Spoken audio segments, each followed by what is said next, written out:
The evening meal began in the usual way. The table was arranged properly, dishes placed with care, the customary sound of cutlery echoing softly around us. To any outsider stepping in, it would appear like a typical family enjoying a peaceful dinner at home. Yet I sensed something wasn't right.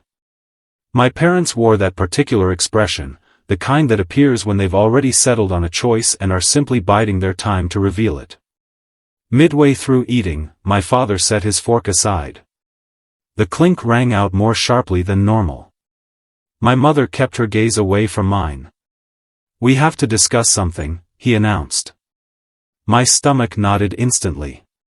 I'd recognized that tone in the past. It always signaled trouble. "You've got 2 days," he went on, his voice steady and devoid of feeling, "to gather your belongings and leave this house." For an instant, I believed I'd heard wrong. "Excuse me?" "You heard correctly," my mother murmured softly, eyes still averted. "This setup isn't functioning anymore." Setup, like I was merely a renter, as though I hadn't spent my whole life under this roof. I glanced between them, hoping for any hint of a mistake. "Where exactly am I meant to go?" "That isn't something we need to handle," my father stated. "You're grown now, sort it out yourself." The statement didn't merely sting, it left me numb. No prior disagreement, no heads up, only a composed, deliberate verdict handed out casually amid mouthfuls of food. I felt the urge to yell. I felt the urge to question how parents could deliver such news so indifferently, but I held my tongue. In that instant, something inside me changed. Not terror, not fury, something sharper, more composed. 2 days, I echoed. "Correct," my father confirmed, 48 hours. I gave a slow nod and completed my dinner without another word. They appeared taken aback that I offered no protest, no tears, no pleading. They'd braced for pushback, for a scene. What they received instead was quiet acceptance, because they were unaware of one crucial fact. This home didn't belong solely to them. 12 months earlier, following my grandfather's passing, he'd bequeathed me an item through his will, something my parents had dismissed as merely sentimental, nothing of real use. They'd never properly examined the paperwork. They'd never inquired further. They'd presumed I held no leverage. They were mistaken. I retreated to my bedroom, retrieved the concealed folder I'd safeguarded for months, and reviewed the contents once more to confirm. Each sentence reaffirmed what I already understood. My grandfather had formally conveyed ownership of a substantial share of this residence to me. Not as a gesture, not as sentiment, legally binding. A smile crossed my face for the first time that evening.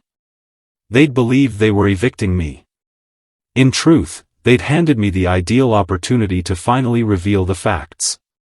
Sleep eluded me that night, not from dread, but because my thoughts operated with an unusual sharpness. I arranged the paperwork across my bed, the will, the deed transfer documents, the official legal validation, and the recorded title bearing my name plainly visible in places they'd overlooked entirely. Grandfather had been meticulous. He'd known precisely his intentions. Once, several months prior to his death, he'd remarked that certain individuals grasp worth only when it's documented in black and white. Back then, I'd assumed he referred to finances. Now I realized he spoke of something greater: authority, dignity, and security. Come morning, rather than filling suitcases, I contacted the attorney who'd managed grandfather's affairs. I described the dinner conversation.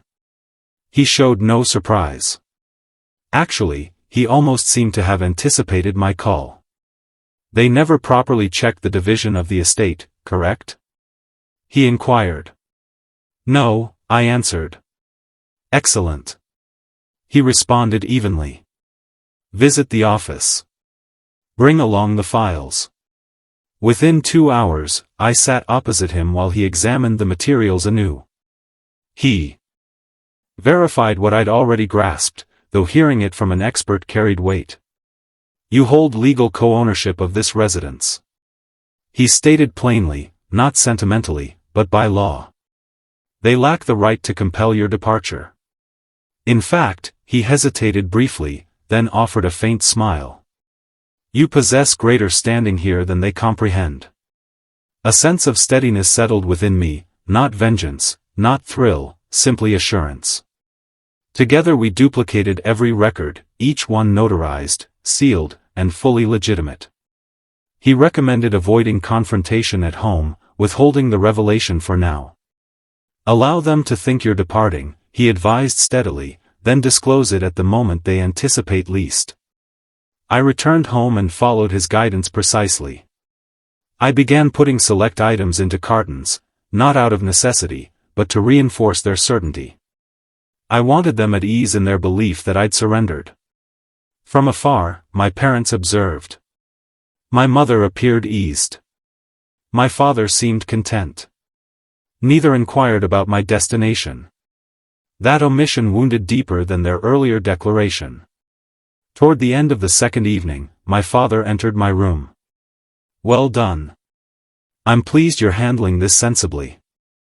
I nodded. Naturally. He failed to spot the folder resting on my desk. On the morning of the third day, the appointed deadline, they sat together in the living area as I entered, clutching the paperwork neatly. My modest bag waited near the entrance, purely for appearance. I'm prepared, I stated evenly. My mother offered a slight nod. My father rose. Very well, then. I set the documents onto the coffee table separating us. Before departing, there's one thing you ought to examine. Father scowled. What's all this? Simply read it, I instructed. He lifted the opening page nonchalantly, but as his gaze traveled downward, his face altered. The assurance faded from his features. His fingers clenched the sheet. My mother peered across his arm. What's wrong? He remained silent. She seized the stack from him and scanned it herself. Her lips parted gradually in astonishment. This indicates, she breathed. Precisely, I answered softly. It indicates I hold legal ownership over a portion of this residence. A thick, oppressive quiet enveloped the space. Father regarded me as though encountering me anew. This must be forged. It's officially recorded. I responded, authenticated, endorsed. Feel free to contact the attorney listed right there. He turned the pages rapidly now, alarm overtaking command. Why keep it secret from us? I met his eyes steadily.